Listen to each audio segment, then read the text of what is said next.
Hello everyone, welcome to M two travel stories. ಇವತ್ತು ನಮ್ಮ travel story ಬಂದು ಉದಯಪುರದಲ್ಲಿ Pichola lake city ಪ್ಯಾಲೇಸ್ನ ಎದುರುಗಡೆ ಇದೆ, ಅಥವಾ ಪಿಚೋಲಾ ಲೇಕ್ನ ಎದುರಿದೆ ಸಿಟಿ ಪ್ಯಾಲೇಸ್.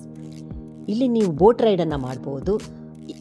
ಉದಯಪುರದಲ್ಲಿ ಎರಡು ಒಂದು ಫೇಮಸ್ ಆದ ಲೇಕ್ಗಳಿವೆ, ಪಿಚೋಲಾ ಲೇಕ್ ಹಾಗೂ ಫತೇಹ್ ಸಾಗರ್ ಲೇಕ್. ಇದು ಪಿಚೋಲಾ ಲೇಕ್. ಇದು ನೋಡಿ, ಈ ಪಿಚೋಲಾ ಲೇಕ್ದ ಒಂದು ಮಧ್ಯದ ಜಾಗ ಅಂತ ಹೇಳ್ಬೋದು.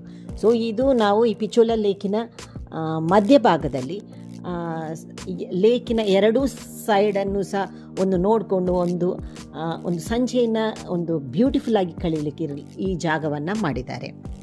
ಪಿಚೋಲಾ ಲೇಕ್ ಇದು ಮಾನವ ನಿರ್ಮಿತ ಒಂದು ಸರೋವರವಾಗಿದ್ದು ಬಹಳ ಸುಂದರವಾಗಿದೆ. ಇಲ್ಲಿ ನೋಡಿ, ಸಂಜೆ ನಾವು ಇರುವಾಗಲೇ ಯಾರೋ ಒಬ್ಬ ಡ್ಯಾನ್ಸರ್ ಡ್ಯಾನ್ಸ್ ಪ್ರೋಗ್ರಾಮನ್ನು ಅವನು ಪಬ್ಲಿಕ್ಕಲ್ಲಿ ಮಾಡಿದೆ. ಸೊ ಈಗ ನಾವು ಭಾರತದಲ್ಲಿ ಕೂಡ ಇಂತಹ ಕೆಲವು ಕಾರ್ಯಕ್ರಮಗಳನ್ನು ಹಲವಾರು ಕಡೆ ನೋಡಲಿಕ್ಕೆ ಸಿಗ್ತದೆ. ನಾವು ಅದನ್ನು ಸ್ವಲ್ಪ ಹೊತ್ತು ಎಂಜಾಯ್ ಮಾಡಿದ್ವಿ. ಸೊ ಅವನಿಗೆ ಸ್ವಲ್ಪ ಪೇನು ಮಾಡಿದ್ವಿ. ನಂತರ ಈಗ ನಾವು ಬೋಟ್ ರೈಡಿಂಗಿಗೋಸ್ಕರ ಹೋಗ್ತಾ ಇದ್ದೀವಿ. ಬೋಟ್ ರೈಡಿಂಗ್ ಪ್ರೈಸ್ ಬಂದು 600 ರೂಪೀಸ್. ಬೆಳಿಗ್ಗೆ 10 ಗಂಟೆಯಿಂದ ಸಂಜೆ 4 ಗಂಟೆವರೆಗೆ 600. ನೀವು 4 ಗಂಟೆಯ ಮೇಲೆ ಹೋಗ್ತೀರಿ ಅಂತ ಆದರೆ ಇದರ ಚಾರ್ಜ್ 800 ಆಗುತ್ತೆ. ಸೊ ಈವ್ನಿಂಗಿನ ಆ ಸನ್ಸೆಟ್ಟನ್ನು ಈ ನದಿ ಮಧ್ಯೆ, ಈ ಲೇಕಿನ ಮಧ್ಯೆ ನೋಡೋದು ಬಹಳ ಸುಂದರ. ಅದಕ್ಕೋಸ್ಕರ ಇದರ ಪ್ರೈಸ್ ಸ್ವಲ್ಪ ಹೈಕ್ ಆಗುತ್ತೆ. ಈ ಲೇಕಲ್ಲಿ ಹೋಗ್ತಾ ನೀವು ಸಿಟಿ ಪ್ಯಾಲೇಸಿನ ಆ ಸಂಪೂರ್ಣ ಲುಕ್ಕನ್ನು ನೋಡ್ಬೋದು. ಎಷ್ಟು ವಿಶಾಲವಾಗಿದೆ ಈ ಸಿಟಿ ಪ್ಯಾಲೇಸ್ ಅನ್ನೋದು ಈ ಪಿಚೋಲಾ ಲೇಕಿಂದ ನೋಡುವಾಗ ನಮಗೆ ಕಾಣುತ್ತೆ. ಅಲ್ಲಿ ಬಿಳಿಯದಾಗಿ ಕಾಣ್ತದಲ್ಲ, ಅದು ತಾಜ್ ಹೋಟೆಲ್. ಅದು ಕೂಡ ಈ ಪಿಚೋಲಾ ಲೇಕಿನ ಮಧ್ಯಭಾಗದಲ್ಲಿದೆ. ಈ ಪಿಚೋಲಾ ಲೇಕಲ್ಲಿ ಮುಖ್ಯವಾಗಿ 2 ದ್ವೀಪಗಳಿದೆ. ಅದರಲ್ಲಿ ಒಂದು ದ್ವೀಪ ಜಗ್ ನಿವಾಸ್ ಅಂತೇಳಿ, ಅದುವೇ ಈಗ ತಾಜ್ ಹೋಟೆಲ್ ಆಗಿ ಒಂದು ಟರ್ನ್ ಆಗಿದೆ ಹೋಟೆಲ್ ಈಗ. ಸೊ ನೀರಿನ ಮಧ್ಯೆ ಇರುವುದು, ಬೋಟಲ್ಲೇ ಅಲ್ಲಿಗೆ ಹೋಗಬೇಕಷ್ಟೆ. ಅದಲ್ಲದೆ ಈ ಲೇಕ್ ಸೈಡಲ್ಲಿ ನಿಮಗೆ ಲೀಲಾ ಪ್ಯಾಲೇಸ್ ಇದೆ. ಅದಲ್ಲದೆ ಇನ್ನೂ ಅನೇಕವಾದ ಹೋಟೆಲ್ಗಳಿದೆ. ಈ ಬೋಟಲ್ಲಿ ಹೋಗುವಾಗ ಆ ಒಂದು ಬ್ಯೂಟಿ, ಈ ಬಿಲ್ಡಿಂಗ್ಗಳು, ಆ ಸ್ಟ್ರಕ್ಚರ್ಗಳು, ಆ ರಾಜಮನೆತನದ ಬಿಲ್ಡಿಂಗ್ಗಳಿರ್ತದಲ್ಲ, ಅಂತಹ ಆ ಸ್ಟ್ರಕ್ಚರ್ಗಳು, ಇದನ್ನೆಲ್ಲ ನೋಡುವುದೇ ಒಂದು ಬ್ಯೂಟಿಫುಲ್ ಅನುಭವ. ಬೇರೆ ಎಲ್ಲ ಒಂದು ಬೋಟ್ ರೈಡಿಗಿಂತ ಈ ಬೋಟ್ ರೈಡ್ ಇನ್ನು ವಿಭಿನ್ನ ಅಂತ ಅನ್ನಿಸುತ್ತೆ. ಇದು ಜಗ್ ಮಂದಿರ್.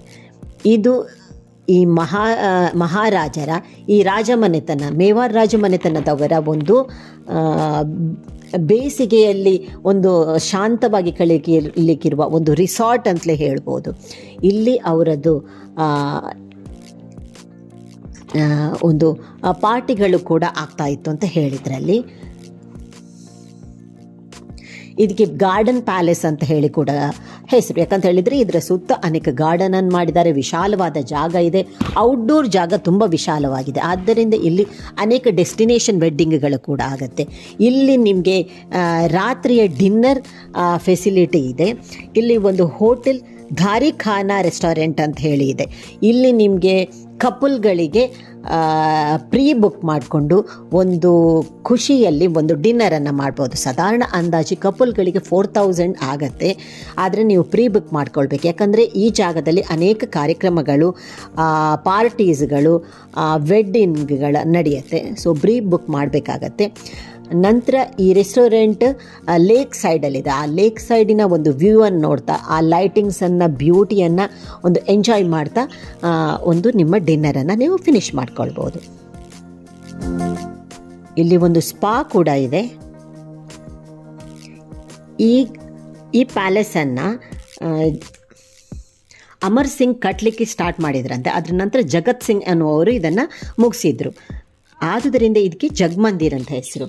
ಈಗ ವಾಪಸ್ ನಾವು ಬೋಟಲ್ಲಿ ವಾಪಸ್ ಬಂದ್ವಿ. ಇದು ಸಿಟಿ ಪ್ಯಾಲೇಸಿನ ಒಂದು ವ್ಯೂ ಅನ್ನು ನಾವು ಕಾಣ್ಬೋದು.